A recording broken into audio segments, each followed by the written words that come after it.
Ako po si Mr. Bueno E. Santos, ang nagmamayari po ng Venice Pool Q dito po sa Guagua, Pampanga. Nakabase po kami dito sa may San Jose, Guagua, Pampanga. Since nag-umpisa ako sa billiard making cue stick, 1985, ako lang mag-isa gumagawa nun.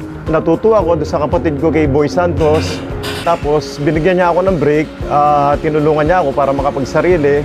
1986, doon ako nagsimula na talagang nag-umpisa ako. Yung challenge noon, yung mga gamit, materials. Yung mga gamit namin noon, binibili pa namin sa may pier. Kailangan mo maghanap bago ka makakuha ng mga materials. Yung kasing kahoy, imported yan eh. Hindi naman basta-basta kahit saan nakukuha mo. Ang maganda noon kasi, mura yung materials, napakamahal ng produkto. Tapos, iilan lang kaming gumagawa noon. Ang market ngayon, napakamura ng produkto, napakamahal ng materials. Kaya medyo nahihirapan kami ngayon. Kaya ang labanan ngayon, pagandahan, patibayan, pamurahan. Mura yung bebenta mo na maganda, matibay, mura. Eto, nandito tayo ngayon sa munting shop namin kung saan namin binubuo ang isang tako. Ito yung kasama ko sa trabaho, si Bong. Ito yung taga-assemble, repair. Ayan, gumagawa siya ng shop dulo. Yung dulo, siya yung gumagawa nito. Ito yung handle, ito yung ang gagawin niya. After mga 1 day, mapipinis na yan. Yung mga design na yan, nakikita nyo, walang halong daya yan. Puro yan, puro mga inlay. Inlay talaga siya. Dito naman, ang kasama kong isa, si Jojo, siya yung designer namin, at the same time, nag-assemble. Nag-assemble din siya.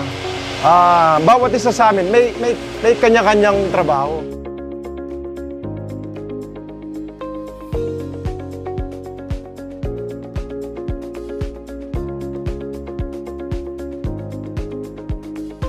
Ang isa namin kasama, si Ruel, si Bats.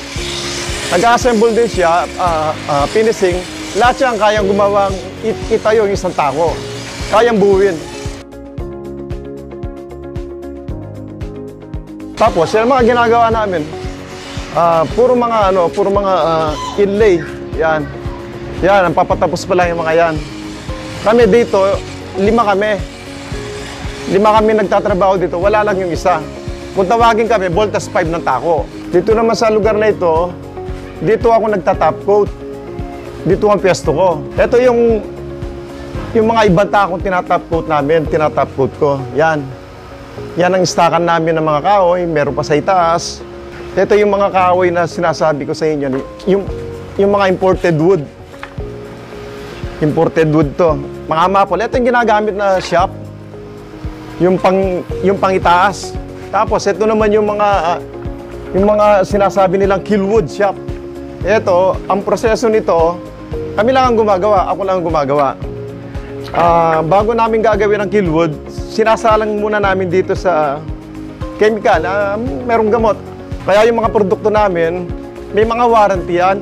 Pagka bumili kayo ng produkto sa amin, bago pa lang, bumaluktot, pinapalitan namin. Ito po yung mga finished product namin. Nagkaubusan nga, kung konti lang yung mga tapos ngayon. Pero lahat yan, may mga nagmamayari na.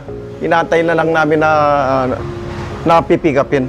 Ito yung pinaka-rare na ginagawa namin kung minsan. Yung dragon design.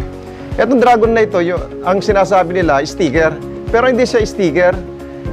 Ang material nito, abalone at saka mother of pearl. Hindi siya yung parang pinrint lang. Ito talagang inlay. Kaya yung mga iba dyan, yung mga customer, pagka sinabi mo yung presyo, sasabihin nila, napakamahal. Pero hindi nila alam yung proseso ng paggawa at saka yung materials na ginagamit. Kapag kumuha kami ng order, usually nasa 7 to 10 days yung pinaka-schedule niya. Yung quality ng tako, malalaman mo yan pag nasa kamay na ng player. Siyempre, gagamitin niya yan.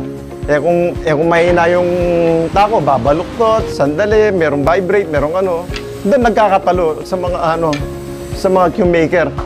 Nung doon pa kami sa Bacolor, sina Soren Legaspi, Ninyo Mulak, si si Pomoy, si Gob, si Daniel Fernando, pupunta sila dito na ano.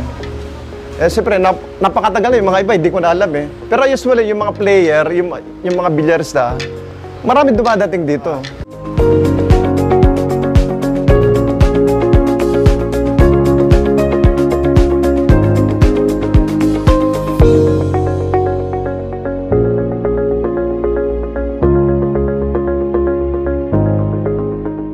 Sa mga kabilyarista, ito yung produkto namin ngayon, subukan nyo para malaman nyo yung sinasabi ko kung totoo hindi. Kasi hanggat hindi nyo nasusubukan, hindi nyo malalaman kung totoo o hindi yung sinasabi ko.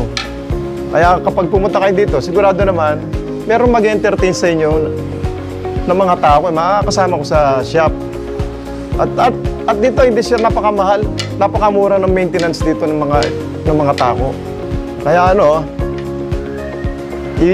yung Venice Pool Q, marami kayong magigit ang design doon. At malalaman nyo yun rin yung mga presyo. Mag-message lang po kayo sa Venice Pool Q.